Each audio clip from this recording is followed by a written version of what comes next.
the quarantining and having to do these chats on Thursday a little less interactively, we thought it'd be a good opportunity to do a series from some material that I developed really out of my own investigations of Christianity. Started as an atheist, and when I first got interested in Christianity, there were several issues. Things like how could science reconcile with the Bible and some other things. And although I was increasingly interested and at some point made a decision to become a Christian, there were still some other issues that I continue to wonder about. How does Christianity relate to other religions? Things like that. So I spent a lot of time trying to think those things through, did some reading and research. And over the years, I found that a lot of other people had similar questions that I've had. And it was kind of fun to be able to share, well, this is what I read, and here's where I landed on this particular topic, etc. And eventually, this became a class that I've taught now a number of times. So the idea here is pretty straightforward. We want to try to define exactly what Christianity asserts to be true and what the implications of those ideas are, and what evidence can be brought to bear to support those claims, and then look into at least what have been, for me and other people I've talked to, the most common issues and questions and objections to those ideas and see what can be said. And I want to make it clear that the idea is to start without any preconception in advance that Christianity is true and really try to reason from open ground floor up. Try to enter into these objections as deeply as time will permit, as well as exploring what Christianity has to say in response. So that's kind of the general idea. We're sort of expecting that we're dealing with a range of people in these discussions, right? People that on the one hand might identify themselves as convinced Christians, but have their own questions in some of these areas that they're interested in thinking through. All the way over to people who might say, I'm completely skeptical of this idea of Christianity, but, obviously willing to spend a little time looking into it, right? So the whole range there. This is not trying to assume a prior commitment. I'll just be sharing with you all my own journey to coming to faith in Christ, things I worked through, and then I really hope there's questions. I really enjoy it when people ask questions from whatever perspective at the end. So that's the idea. Some of the topics that were put on the table. Science and Christianity was my biggest objection when I first got interested. Is it really possible to rationally give any credence to the Bible in light of science? Right up there with that was, what about all these other religions? Okay, Christianity claims to be something special. There are lots of religions I know in times and places that claim to be something special as well. So how does that work out? What kind of a positive case can the Bible offer for its claims? And of course, something that's always been, I think, the greatest, strongest objection to the idea of Christianity, which is the problem of evil. I want to start, though, with some sort of setup topics, and tonight with this topic of worldviews. It might seem a little bit out of the way to spend an evening talking about it, but I believe it's very helpful. I've found it helpful. Hopefully you will as well. For one thing, if we talk about this issue first and sort of broaden the lens back, I think there's a set of shared vocabulary that makes it easier to be clear when we're talking about, for example, what are the similarities and contrasts of Christianity with other religions. Worldviews, I think it's very easy talking about something like science to have sort of murkiness and lack of clarity between sort of our basic beliefs that we already come to the topic with versus the actual data from science. And so trying to get clarity on which one is which, what are the starting preconceptions and basic beliefs first is very helpful in trying to sort that through. And the problem of evil, I think, again, it's helpful to have this starting point here with a broader lens, because evil is part of the human experience, no matter what your worldview, right? And so as you try to see how Christianity can respond to the reality of evil, I think it's helpful to also remember that every worldview has to account for that human reality that we all face, right? So I think it's helpful. Give us some common vocabulary as we try to dive in after this. So what is a worldview? It sounds like it's sort of an abstract philosophical thing, but really I think it's not so complicated. It's what we believe at sort of a ground level about reality, sort of the ultimate foundation, as far down as you can go. What do we believe is true about this world that we live in? So kind of like your personal philosophy. We all have them, variations, as many people as are here. But it's kind of interesting that when you get into the high level categorization of the worldviews, there aren't really that many options. I thought that was helpful when I was digging into this myself. See what you think. The worldviews have to do with the big questions in life. You would think, well, the first question is, does God exist? I think starting here is actually more helpful, and with asking two basic questions. First, is ultimately reality personal? In other words, as the Pink Floyd song says, is there anyone out there? Or ultimately, is there nothing personal? It's ultimately an impersonal reality that we're dealing with. By personal, I think we all kind of know intuitively what we mean, but someone that you can have a conversation with, someone that has ideas, that you can have a relationship, that experiences emotions, that makes decisions, mind, will, emotions, three attributes of a personal entity. Is that what we find when we get right down to the ground floor of reality? Or is it impersonal, a thing, not a person? And then the second question is that reality, whether personal or impersonal, finite, limited, or unlimited? And basically the four permutations to those questions, I thought this was interesting, correspond to the broad categories that philosophers have come up with down through the centuries in every culture. So in the first column we have naturalism, and by this I don't mean, love of trees and birds and things. I mean non-supernaturalism, the assertion that there's nothing beyond nature, there's nothing beyond matter, energy, time, right?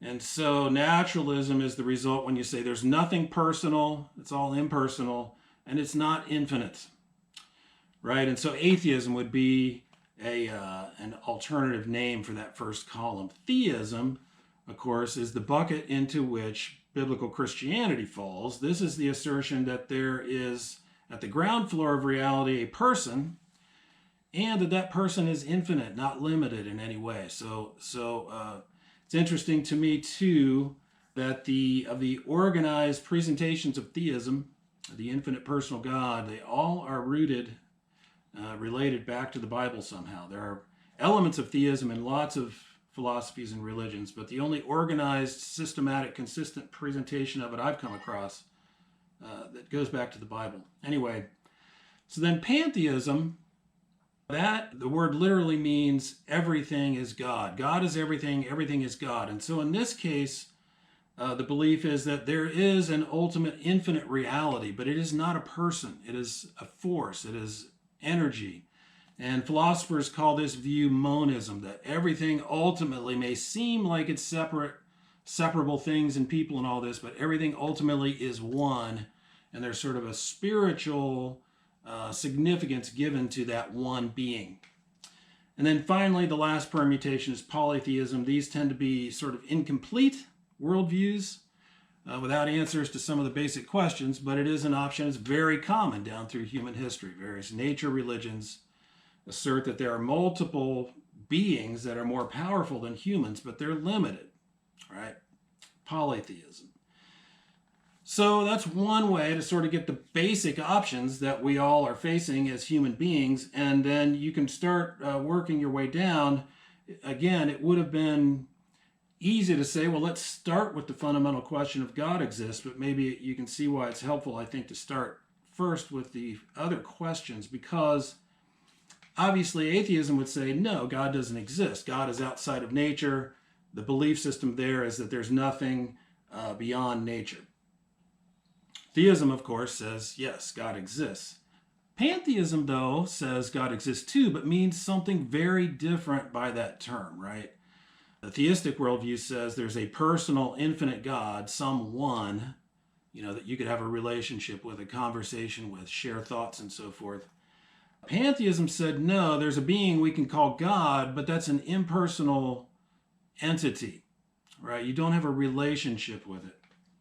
And then, of course, polytheism says yes, but there are multiple ones and they're limited and typically in these systems kind of capricious as well. What I hope to portray is that starting from these sort of basic foundational ground floor beliefs, there are logical outcomes to some of the big questions we all face as human beings that flow from those fundamental beliefs. So, for example, I just chose two. Is there a personal afterlife? Well, in the naturalistic column, obviously no, because in that belief, I, as a person, am the physical elements, the chemistry of my body, and when that body is destroyed and reassimilated in other forms, the thing that was me is gone, right? There's nothing beyond nature, so no afterlife. Theism, on the other hand, asserts yes, because in this worldview, even though physical reality is important, even more deeply, personhood is of ultimate significance, right? It flows from that idea. And so our personness, according to the theistic worldview, is not an accident. It's not an illusion. It is actually something that reflects the most basic reality in the universe, our capacity to form relationships, make decisions, experience emotions. And so the person, it's perfectly logical that would not end when this particular physical body ends. Pantheism, again, it's interesting because most of these thought systems do have views of the afterlife, typically reincarnation ideas. But in these thought systems, the person is not significant, right? There's a life energy which is impersonal, and the actual individual, the memories and relationships you may have accumulated in a lifetime, those things are illusory because ultimately everything is one. And typically in these systems, enlightenment involves realizing that and ending that separation. And so while there might be a notion of reincarnation as an afterlife, it is the impersonal essence that gets recycled, potentially as a person, potentially as a plant. But that flows logically from those basic assumptions is what I'm trying to point out. And again, with polytheism, most of those thought systems do hold that there is an afterlife. And the meaning of human life, we all believe, feel, it's hard to live without feeling that ourselves and the people we care about and the people we admire are significant. But if atheism is true, there's no foundation for that belief, right? We are just another arrangement of atoms, and there's no privileged position for the individual human life. Of course, theism, as I've just been explaining, has a solid foundation for that idea that there is significance. And then again, pantheism, it's not the person that's significant, the impersonal life essence that is part of the everything God entity is significant. And in polytheism, it kind of depends on the gods. These thought systems, the gods are overgrown humans, and usually there's a lot of capriciousness and even fear of what they're going to do to people and what they think of them. Anyway, my point here, we can get into more of this stuff, is that starting with some of these basic beliefs, you've got logical views of some of these other big questions in life that flow from them. Now, if we were going to have this conversation maybe 2 or 3 generations ago, we'd probably stop here, but I need to throw one more question in this grid, which is, does truth exist? And by this I mean especially spiritual truth. Down through the centuries, especially the atheists and the theists would go back and forth with various arguments about whether God exists and so forth. The one thing they all agreed on was that truth exists. They're trying to persuade each other. Here's the argument for the existence of God, and the atheists would come back and say it doesn't hold water. But all the time, they're both assuming that if we just could get to the truth, that truth would be the same truth for all of us. And the same for the purveyors of the pantheistic and polytheistic religions. Those assertions, they believe, are actually true.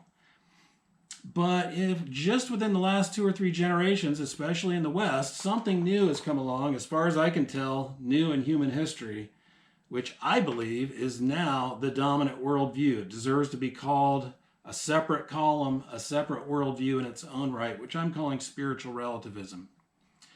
And spiritual relativism says that in these questions, at least, like, do you believe God exists? Or ethical questions, right? What do you think is right and what do you think is wrong? That there is no such thing as a truth outside of you and I. Instead, those sorts of questions are truths that we choose each for ourselves to be true. And so this is a little confusing to say if you haven't explored it a bit, but this is different than saying you and I might not know with absolute certainty what's true. Spiritual relativism asserts something very different than that. It actually says, if I believe God exists and you believe God doesn't exist, we are both right. So that truth is relative to me, true for me, and your truth, even though logically it contradicts mine, is true for you. That is sort of a new thing, and we need to talk about that, the fundamental question of does truth exist? Because this whole project of investigating Christianity, we're trying to say, what does Christianity say is true, and is it true? Well, if there's no such thing as actual spiritual truth, it's a bit of a waste of time, right? So I think we want to spend some time next week delving into that. I have some thoughts to share. Anyway, this is a grid that we'll be able to refer to when talking maybe about other religions and science and different issues. I want to finish up tonight's time just with thinking a little bit more about worldviews that I found helpful. Maybe you will too. They seem at first to be sort of an abstract philosophical thing, the kind of thing that only overly obsessive people try to figure out. I want to suggest, though, that whether we're people that think all the time about this stuff or not, our worldviews have a tremendously important impact on our daily life. And a couple of things to suggest here. First of all, obviously, these basic beliefs drive the answers to the most important questions in life. And those questions then have a very profound effect on us moment to moment as we live our lives as human beings. And here's one example. The question, what is success? I think it's a good question.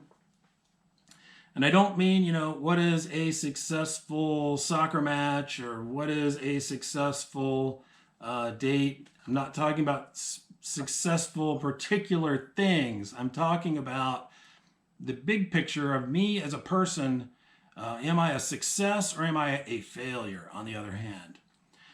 And I think, we all have sort of an intuitive idea of what it means to be a success, not a failure, as a person, this holistic view. If you have kids, you start thinking about what their lives are going to be like and will they be a success? And we kind of have an idea of what that might mean. But if someone asks you, what is it? It's kind of interesting. Well, what is it exactly? And I think a couple of other questions go into our answer here, right? Certainly, a successful life or a successful person would be somebody who doesn't waste their life. When you get back to the end of life and look back, it wouldn't be a waste, right? I think that would be one facet of what we mean when we say a success. So that means we're thinking about what's the best investment, right? What did we do with our time, with our energy, with our gifts? And was it a good choice, a good place to invest those things versus a wasteful, bad choice? And also, of course, people disagree about this stuff, right? Some people say he who dies with the most toys wins, and other people disagree. So there's sort of a question there, right? You get these different opinions flying around. Who says, right? Who defines what a successful life is? Well, if you're going to try to think through those questions and get answers to them, it's interesting. A couple of factors that seem logically connected, to me anyway, is there an afterlife? Okay, so if we're trying to look at what is the best investment, what would make the most sense for me to spend my time and my energy in this life. If this life is it, that's going to affect the calculus there, versus if there's another existence after this life, well, then knowing about that would be important, right, to coming to a proper conclusion about what is a good investment.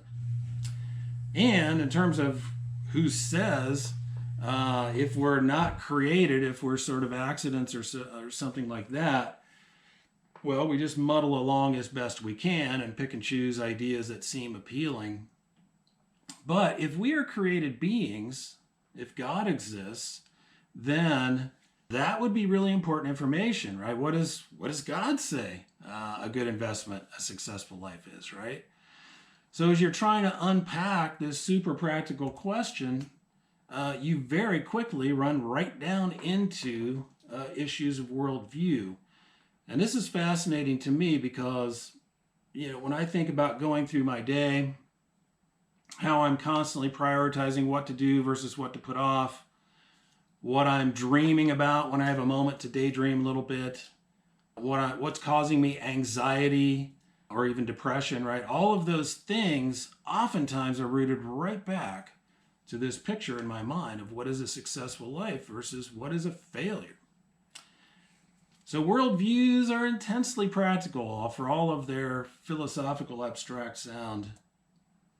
One other impact I think is interesting is that they provide sort of a grid through which we perceive reality, and I think this is helpful to think about. I like to think that I'm sort of an objective, direct observer of reality and reach conclusions about it with absolute logic. I think the actual situation for us as humans is a bit more complicated than that. And here's an example. Got here a quote, if you can just take a minute to read it. So think about that for a minute, and then I'm going to ask you a question. Did anybody catch the grammatical error in that quote? I've done this experiment a number of times. There was only ever one person who caught the extra word "the" in that quote. And I think the reason is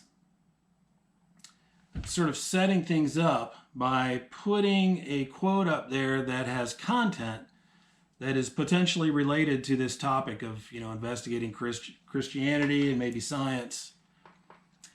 And as the human mind is reading that quote, the former is based on objective analysis of natural evidence, the latter is based primarily on faith, your brain screens out the extra "the" automatically for you. I'm dating myself by saying this, but one of the first jobs I had in IT was technical writing. And one of the things we had to do back then was proofreading. Nowadays, software does a pretty good job of catching grammatical errors and spelling errors. But when I was first doing that job, we had to do it manually. And it was a terrible problem because your brain, if you're reading for content, your brain is going to screen out those errors for you and fix them for you automatically as you're reading. And that's very helpful in most contexts, right?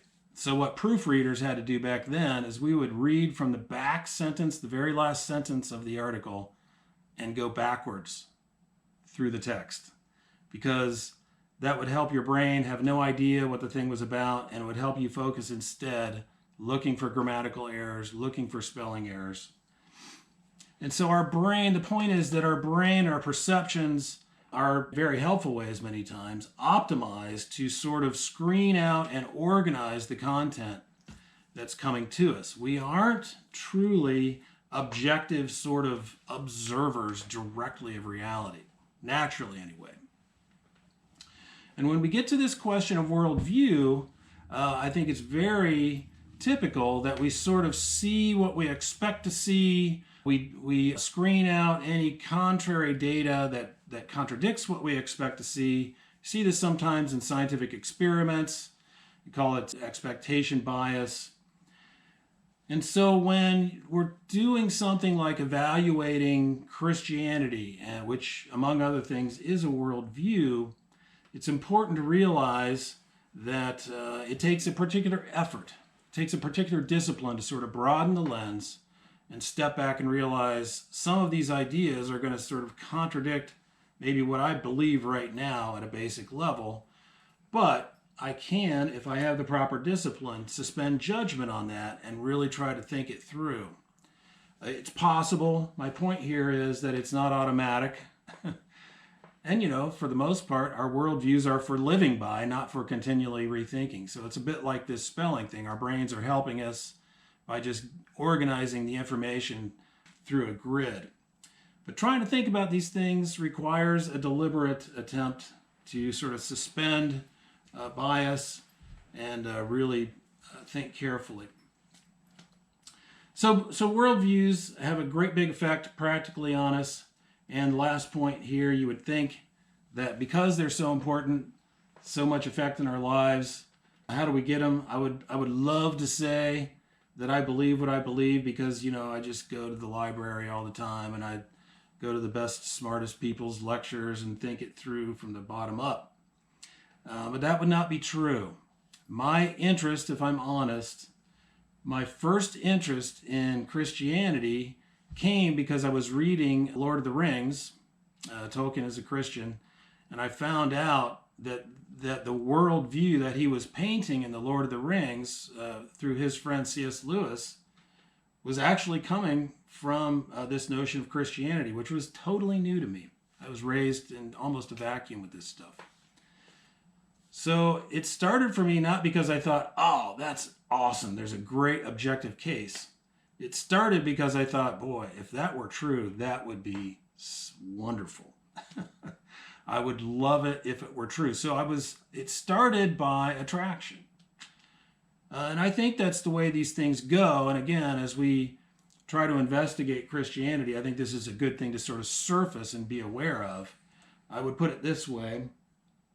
I think we often get our worldviews more by absorption and preference, right? We run into somebody that we like, and you pick up a piece of what they believe and add it into the bag of what we believe. Something we encounter that seems pleasant, think, well, yeah, I like that. I'll add that into my bag of beliefs.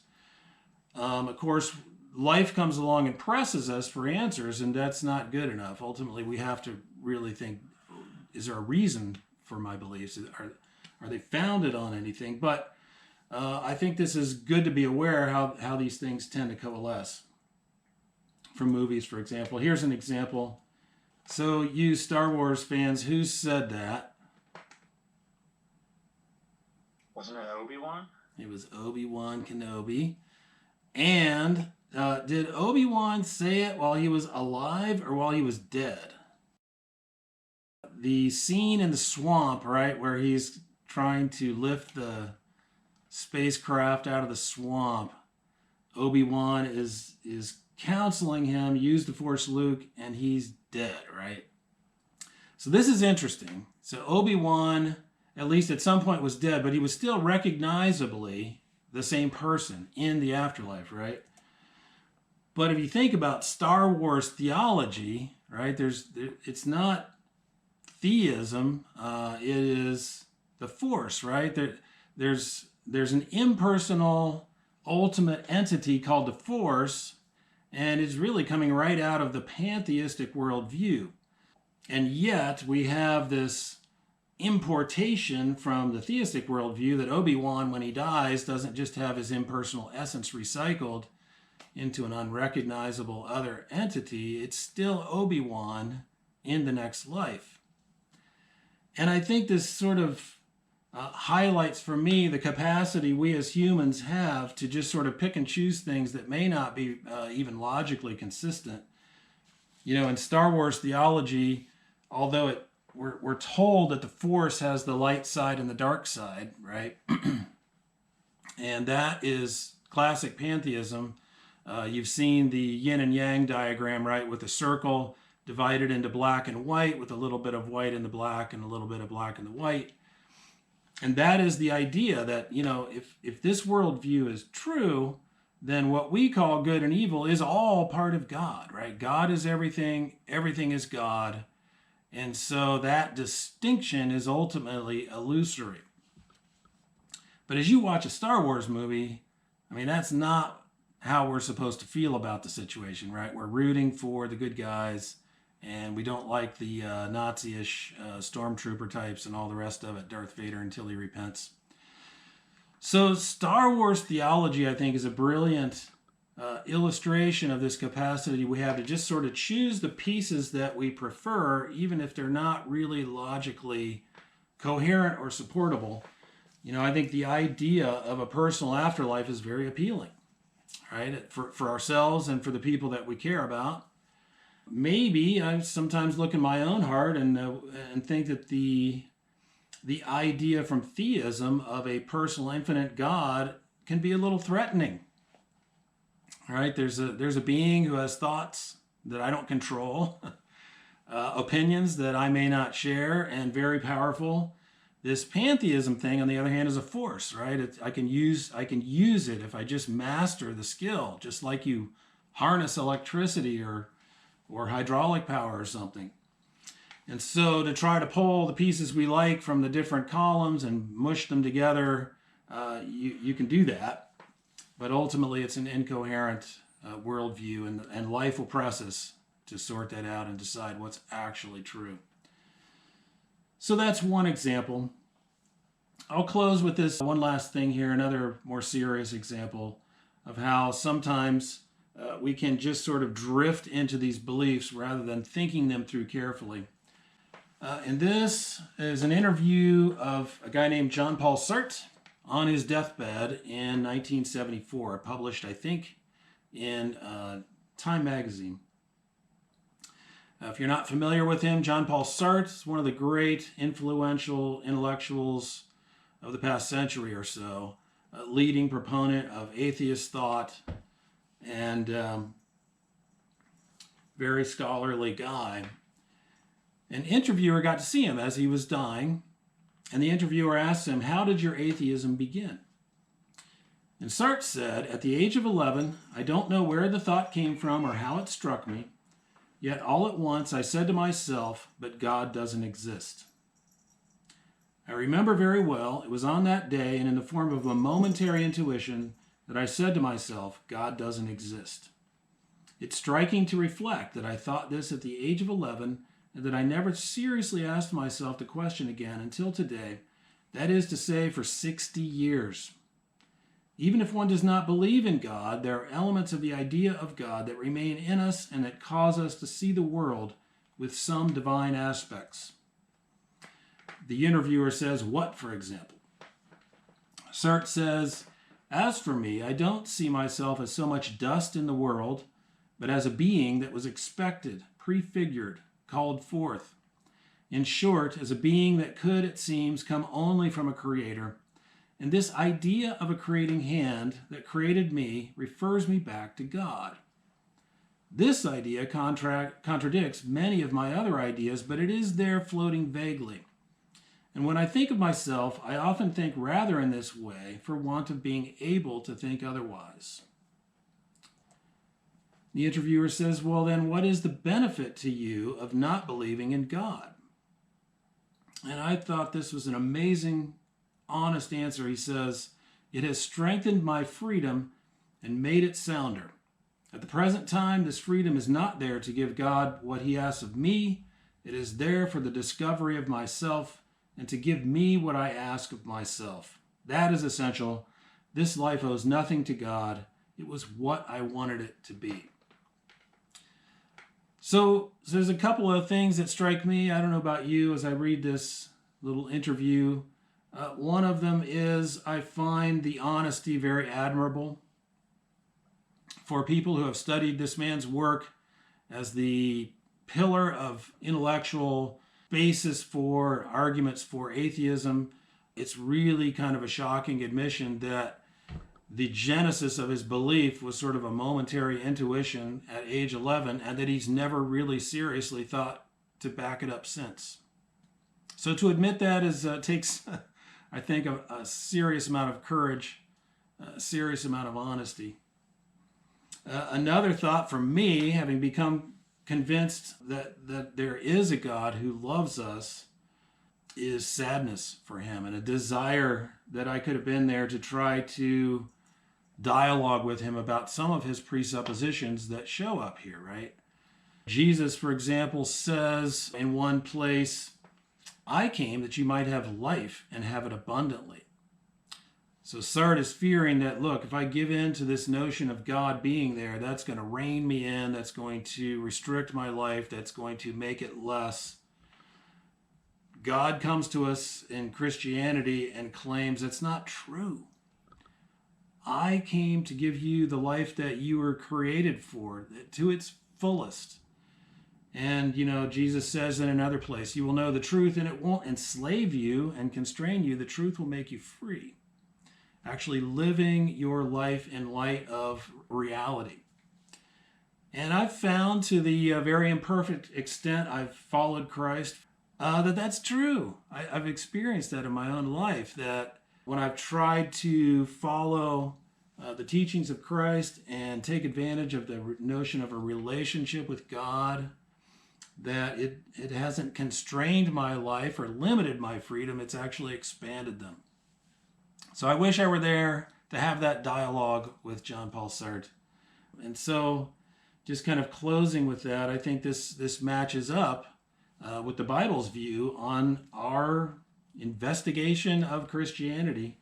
The Bible's position is that we need intellectual evidence, and we're going to try to share some of those lines of evidence, and we need to be able to defend against some of the important objections to the claims of Christianity.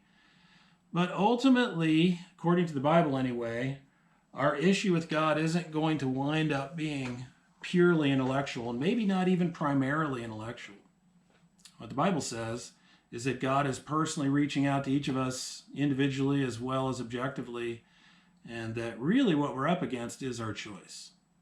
So as we set out on this task of evaluating worldviews and investigating Christianity, I think it's just very helpful to surface all that and put that on the table and say, it's not automatic to sort of see through the grid that we have. It's not automatic to be able to step back and just table for a second the assumptions we may have and try to think about whether or not this is true.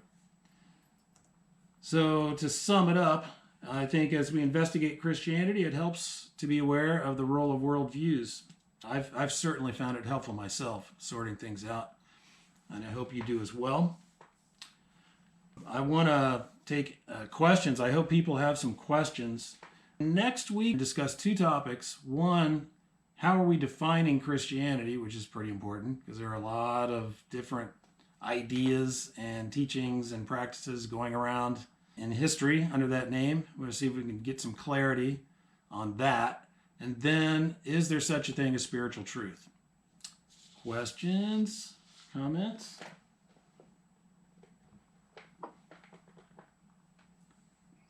Doug, I think it was helpful to get us to think about that it's going to take effort to figure out what our worldview might be and to actually critically think about our current view and what the other views are. Because I've gone through that myself, where when I was like in high school and college, it was really hard to put your finger on, like, what do I really believe? Does it fall into one of these worldviews? Because at least for me, my tendency is always to think, well, whatever I think is right, okay? So stop asking me about it. Of course. And when that's your primary mode of thinking, that, well, I must be right, then it's really hard to actually think about something else. It is. It takes effort. I think that's well said. It's not impossible, right? One reaction to this sort of observation would be to say, well, absolute skepticism, it's not even possible to think and talk about this stuff, and that leads us back into the spiritual relativism camp. I think it's possible to have that discipline. It's just not without effort, right? Intentionality. Yep. Do you think, I kind of think I know the answer to this already, but couldn't there be a bracket, and this isn't historically or proper. This is more like, is it possible that is not spiritual relativism, but is pantheism that's interpersonal? Well, Not like historical pantheism, but like that it would be possible for that to exist just philosophically, I guess. well, part of the answer is, of course, that this is a definitional thing. And Right. one of the things I'm doing is throwing out some terms that, even if we don't all agree on them, there'd be shorthand as we try to talk through some of the issues. So people are free to disagree with my definitions of some of these things.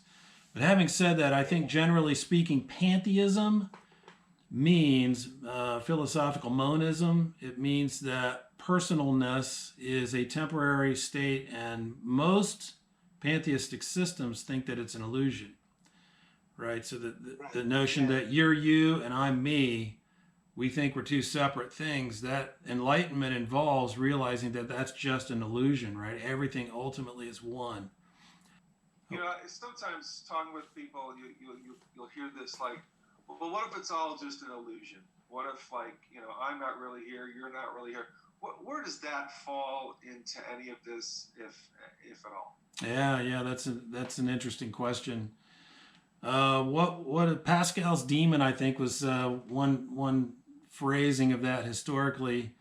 He said it's possible that there's a demon that's making an illusion, and that you, talking to the person across the room from him, aren't really there. And actually, none of this is there. It's all an illusion.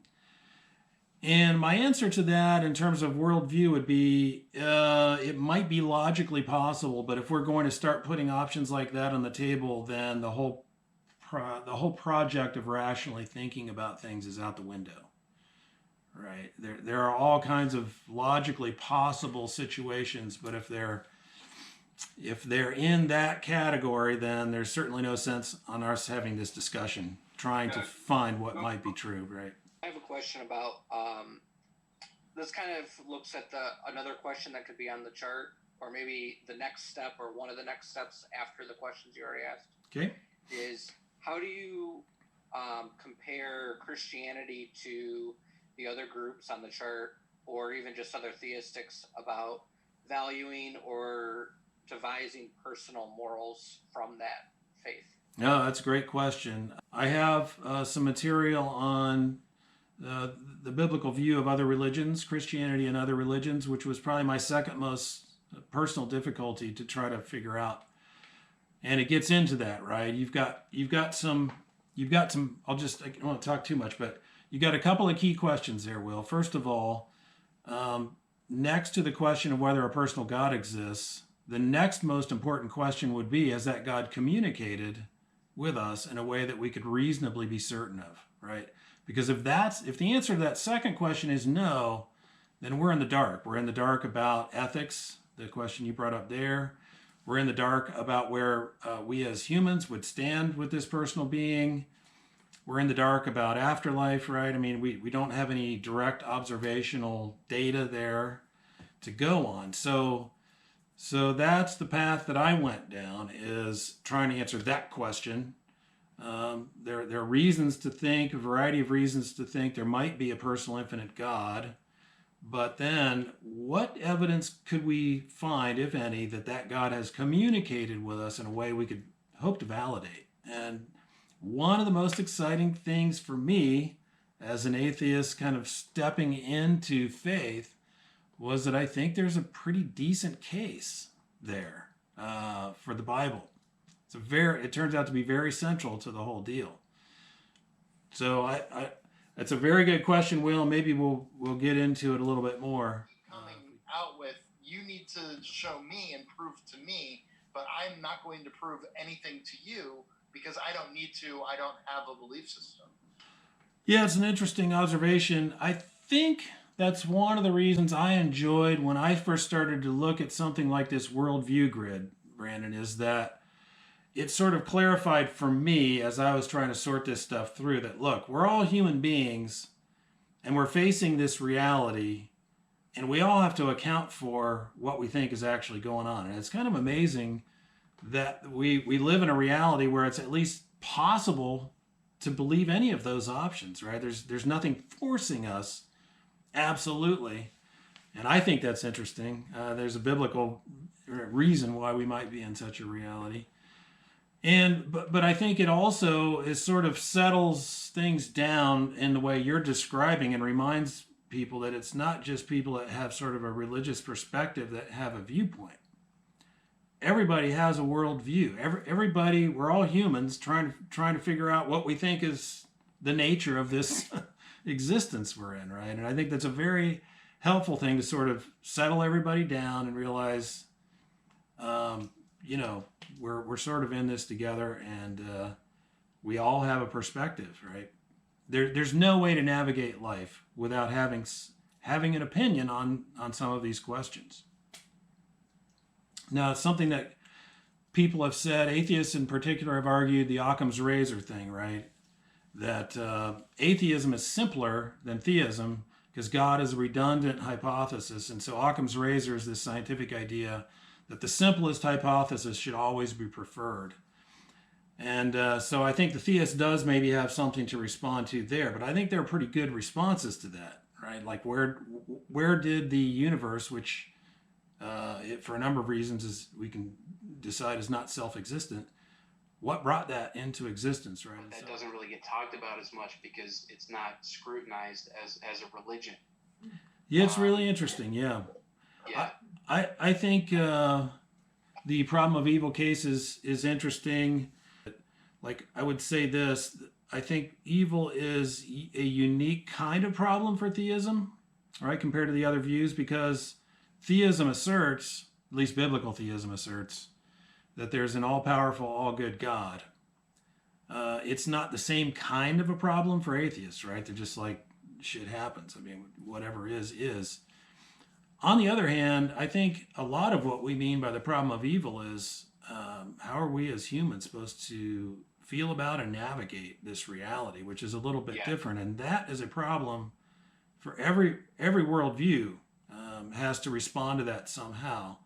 It's not quite the same. I think there's a unique challenge for the theist there.